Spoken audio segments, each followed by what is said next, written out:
Le Brésil de Neymar vient de se qualifier pour les huitièmes de finale de cette Coupe du Monde 2026. J'avoue que j'ai suivi un match qui n'était pas forcément ennuyeux, mais franchement, je pensais que le Brésil pouvait faire mieux.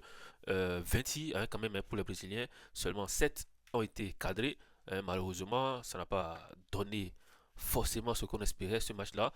Néanmoins, les 5 je vais dire 5-10 dernières minutes ont quand même prouvé que cette équipe brésilienne-là peut, si elle rehausse son niveau, un peu concurrencer la France, l'Espagne ou quoi, peut-être le Portugal, hein, ou voilà, ou l'Angleterre, parce que si c'est des joueurs, ils en ont, c'est pas, bon, on n'a pas vraiment les grandes stars comme dans le temps des Ronaldo, des Ronaldinho ou des Rivaldo, mais il y a quand même aussi toujours de la matière lorsque vous prenez des joueurs comme Martinelli, hein, le joueur de Arsenal, qui est rentré, qui a marqué ce but, sauveur pour les Brésiliens, il y a quand même de la matière. Hein. Il y a de la matière, on ne peut pas se mentir, mais voilà, ce qui reste, c'est une concordance sur le terrain, c'est une attente, c'est quand même beaucoup de discipline.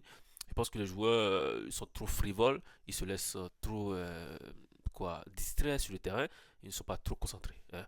Ils se pensent trop être déjà des stars alors que voilà, ils ne sont arrivés à nulle part. Les gars, franchement, j'ai pas aimé le match du Brésil.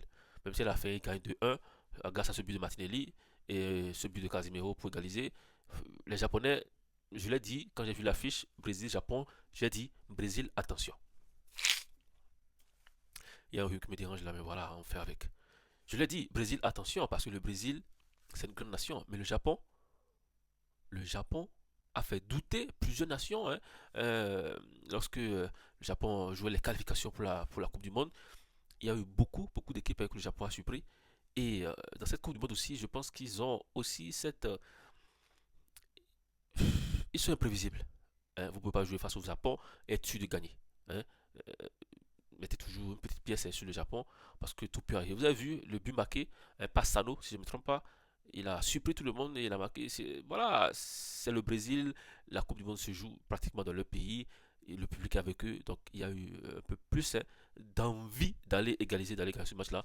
Sinon, dans d'autres conditions, si par exemple la Coupe se jouait au Japon, les gars, ce serait compliqué d'aller égaliser et de gagner cette équipe japonaise parce qu'ils sont très bien structurés et pour les contres, ils sont très rapides. C'est ça hein, qui a beaucoup gêné Ancelotti et ses poulains.